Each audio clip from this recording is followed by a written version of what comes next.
In April 2025, inside a massive Oregon fulfillment center, a 46-year-old man was hauling heavy plastic bins across a concrete floor. He collapsed. As coworkers rushed to help, a supervisor stepped in. The floor manager's instructions were clear. Turn around, don't look, keep loading the trucks. A colleague trained in CPR was reportedly turned away. For over an hour, the man's body lay on the warehouse floor. While paramedics were delayed, the conveyor belts never stopped spinning. The algorithms kept ticking, tracking every worker's pick rate and ensuring packages kept moving toward their destinations. This death is a symptom of a much larger physical reality. Federal data shows Amazon warehouse workers suffer serious injuries at 2.6 times the rate of workers at comparable non-Amazon facilities. In a single year, the company employed 36% of U.S. warehouse workers, yet accounted for over half of all serious warehouse injuries in the country. These injury rates are a direct output of Amazon's productivity software, which monitors items picked per hour and bathroom breaks in real time.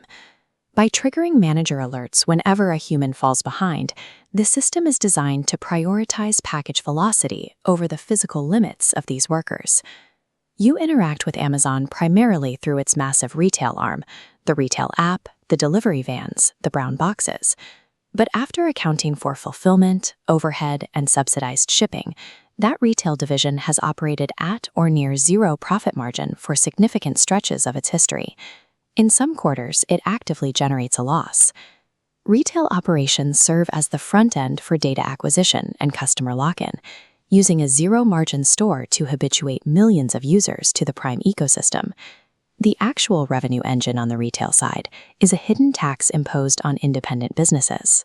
Every third-party seller is forced into a web of mandatory fees, from basic referral charges and storage fines to the required advertising spends necessary just to appear on page 1. This chart breaks down the actual economics for an independent seller today. When a customer buys a product, 50 cents of every dollar is extracted by Amazon. The seller assumes the inventory risk, while Amazon takes half the revenue. This line graph tracks the devastating consequence. In just 15 months, active U.S. sellers plummeted by 14%, falling from 584,000 down to roughly 500,000 independent businesses. The ecosystem providing the platform's inventory is breaking. Amazon functions as a privately owned toll road. For the merchants operating inside it, survival requires surrendering half of their gross income to the landlord.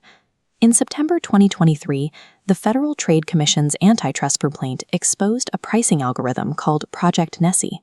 Amazon's legal team fought an emergency motion to keep the details of this program permanently redacted.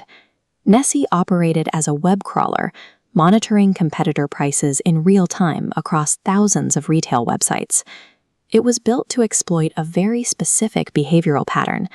Most major retailers use automated bots programmed to instantly match Amazon's price drops. The algorithm would deliberately inflate the price of a product on Amazon. Because competitor bots were hardwired to follow Amazon's lead, those outside retailers would automatically raise their prices too. Nessie successfully forced consumer costs up across the entire North American internet. If a competitor's system didn't take the bait, the algorithm would quietly roll its own price back down. The experiment would end with no public trace. The FTC estimates this single piece of code extracted over $1 billion. The company spent billions cultivating the image of an obsessive champion for low consumer prices. Behind the scenes, it engineered a system to illegally maintain artificially high price floors across competing retail platforms. This algorithmic precision in market control stands in sharp contrast to the highly publicized failures of Amazon's consumer technology. In 2016, the company announced Just Walk Out technology for its grocery stores. The pitch was frictionless, automated commerce. You walk in, grab what you want, and leave.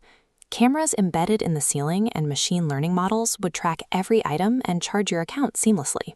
The artificial intelligence was actually a team of over 1,000 human workers in India, manually reviewing video footage and labeling transactions. For every 1,000 purchases made in the store, roughly 700 required human review. The internal performance target was to require human intervention for only 50 out of every 1,000 sales. Hitting 700 meant the system was achieving barely 10% of its required automated accuracy. By 2024, the technology was being removed from stores. Masking systemic failure with hidden manual labor aligns with the findings of an 18-month Senate investigation into Amazon's workforce. The inquiry revealed a clear operational habit of shifting the burden of technological inefficiency onto the physical bodies of human workers. When a corporation labels the labor of 1,000 overseas workers as artificial intelligence in its flagship consumer showcase, it suggests that its technological leadership is built on structural deception. To find its next wave of growth, the company is pivoting toward owning the foundational pipes of the global economy, the satellite networks, the silicon manufacturing, and the medical clinics. Take artificial intelligence. Instead of trying to build the single smartest language model, Amazon deployed an arms dealer strategy. Through AWS Bedrock, they provide the servers and the custom silicon chips that every major AI company needs, collecting a toll on the compute power regardless of which model wins the capability race. They are also looking up. Through a program called Amazon Leo, the company is deploying hundreds of satellites into low Earth orbit. This is a secure, proprietary orbital network designed to let enterprise data bypass the public internet completely. Finally, they are targeting your body. By acquiring One Medical and routing clinical data through AWS HealthLake, Amazon is ingesting the intimate biological and diagnostic records of its Prime members. By merging pharmacy records, primary care visits, and orbital internet data, Amazon is assembling a complete biological and behavioral portrait of every Prime member. They are building the infrastructure to simultaneously own your medical profile and your access to the cloud. When Jeff Bezos started this company, his stated greatest fear was day 2.